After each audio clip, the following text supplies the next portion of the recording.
दोस्तों, आपने हिंदी फिल्मों का वो सीन तो अक्सर देखा होगा जहां फिल्म की एक्ट्रेस एक छोटा सा कॉकरोच देख लेती है तो जोर से चिल्लाती है कॉकरोच, और उसे देखकर फिल्म का एक्टर दौड़ पड़ता है मानो कोई बहुत बड़ा डाकू घर में घुस आया हो। फिल्मों का वो सीन देखकर हमें और आपको बड़ी हंसी आती है, लेकिन जरा सोचिए अगर हकीकत में ऐसा कॉकरोच आ जाए जिससे कोई आम इंसान नहीं बल्कि इस देश की सबसे शक्तिशाली सरकार, उसका पूरा सिस्टम और उसकी खुफिया एजेंसियां इस कदर डर जाएं कि सीधे उसे राष्ट्रीय सुरक्षा के लिए खतरा बता दें। क्या आपने कभी अपने जीवन में सुना है कि कोई राजनीतिक पार्टी महज 7 दिन पहले पैदा हो, उसने कभी कोई चुनाव न लड़ा हो, उसका न कोई दफ्तर हो और न कोई फंड, लेकिन देश की सबसे शक्तिशाली सरकार और उसकी खुफिया एजेंसियां उससे घबरा जाए? नमस्कार दोस्तों, मैं शुभांशु शेखर। शायद आपको मजाक लग रहा होगा, लेकिन मैं बात कर रहा हूं कॉकरोच जनता पार्टी की।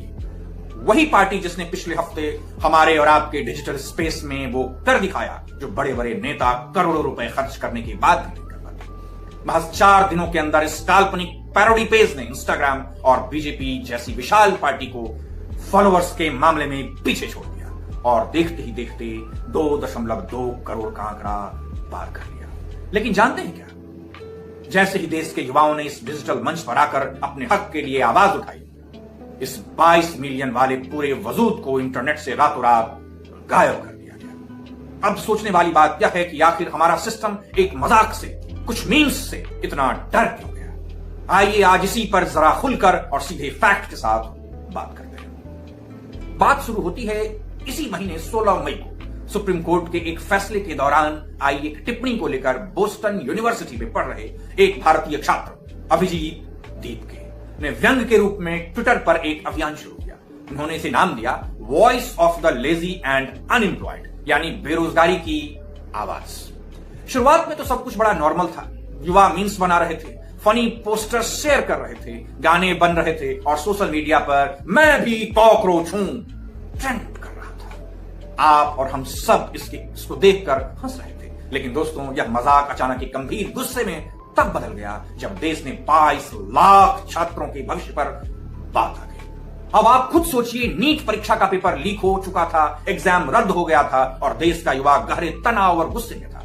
इसी गुस्से के बीच एक कॉकरोच जनता पार्टी की वेबसाइट पर एक ऑनलाइन पिटीशन शुरू की गई जिसमें केंद्रीय शिक्षा मंत्री धर्मेंद्र प्रधान के इस्तीफे की मांग की गई। और जानते हैं क्या हुआ?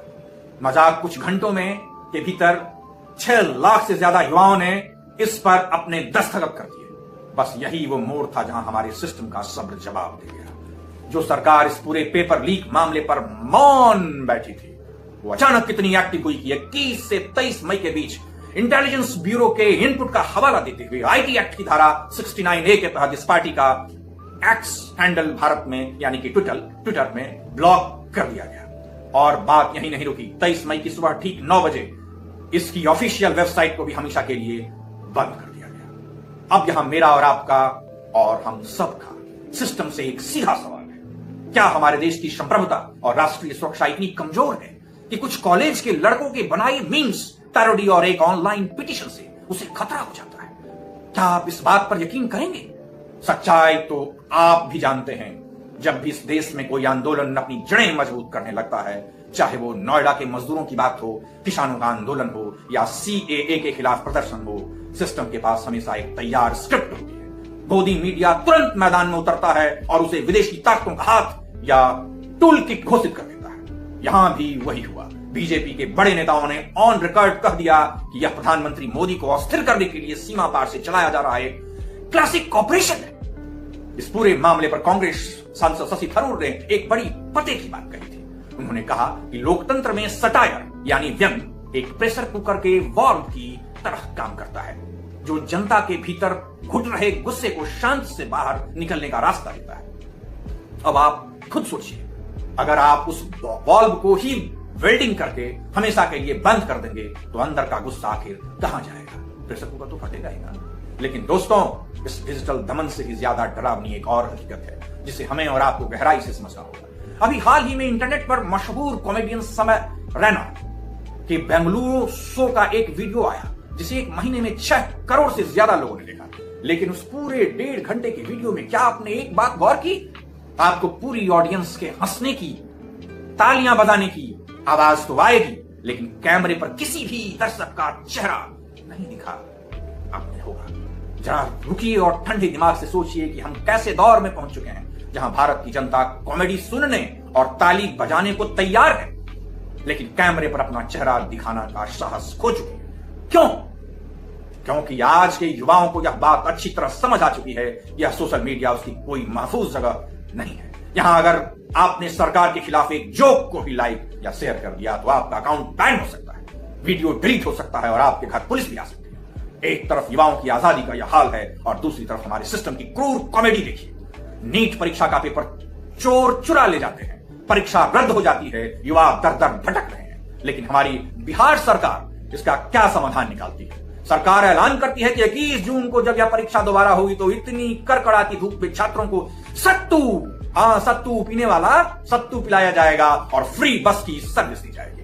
मतलब गजब का लॉजिक है भाई। आपका काम था पेपर लीक होने से बचाना, वो तो आपसे हुआ नहीं। अब भीषण गर्मी में दोपहर के 2 बजे आपने परीक्षा रख दी है और देखिए बहुत जल्द हमारा गोदी मीडिया आपको इस नाकामी का पर सवाल उठाने के बजाय गर्मी में सत्तू पीने के आयुर्वेदिक फायदे गिनाने लगेगा।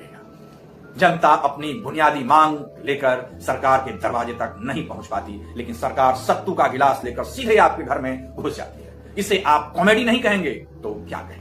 दोस्तों, जो लोग आज यह दलील दे रहे हैं कि ये कॉमेडियंस भाषा की मर्यादा तोड़ते हैं, गालियां देते हैं, इसलिए इस पर कार्रवाई होनी चाहिए, मैं उनसे सिर्फ एक सीधा सवाल पूछना चाहता हूं। इस देश में बहुत से लोग बहुत ही शब्द भाषा बोलते हैं, उनका ग्रामर बिल्कुल परफेक्ट होता है, लेकिन वे बंद कमरों में बैठकर पेपर लीक करवाते हैं, हजारों करोड़ों का गबन करते हैं और करोड़ों युवाओं के भविष्य का गला घोट देते हैं। आप खुद बताइए, गालियों से कहीं बड़ा अपराध सिस्टम का यह दमन और गमन है या नहीं? कॉकरोच जनता पार्टी पर यह हमला तो होना ही था, क्योंकि कोई भी सत्ता अपने ऊपर हुए तीखे मजाक का सामना नहीं कर सकती। इसके फाउंडर अभिजीत ने ठीक ही कहा था कि कॉकरोच कभी मरते नहीं। लेकिन आज इस वीडियो के अंत में मैं यह सवाल आपके ऊपर छोड़कर जा रहा हूं, क्या एक लोकतांत्रिक देश में हमारे युवाओं को हमेशा एक कॉकरोच की तरह छिपकर, डरकर और अपनी पहचान छुपाकर जीना पड़ेगा? आपको क्या लगता है, क्या वाकई एक पैरोडी अकाउंट से हमारे देश की सुरक्षा को कोई खतरा था, या सिर्फ युवाओं की एक झूठ होती आवाज का डर था? अपनी राय मुझे नीचे कमेंट बॉक्स में जरूर बताइएगा। अगर आपको लगता है कि इस विषय पर बात होनी जरूरी थी तो इस वीडियो को अपने दोस्तों के साथ, खास तौर पर उन छात्रों के साथ शेयर कीजिए जो इस सिस्टम की मार झेल रहे हैं। चैनल को सब्सक्राइब करना मत भूलिएगा। अपना ख्याल रखिए, अपनों का ख्याल रखिए। बहुत बहुत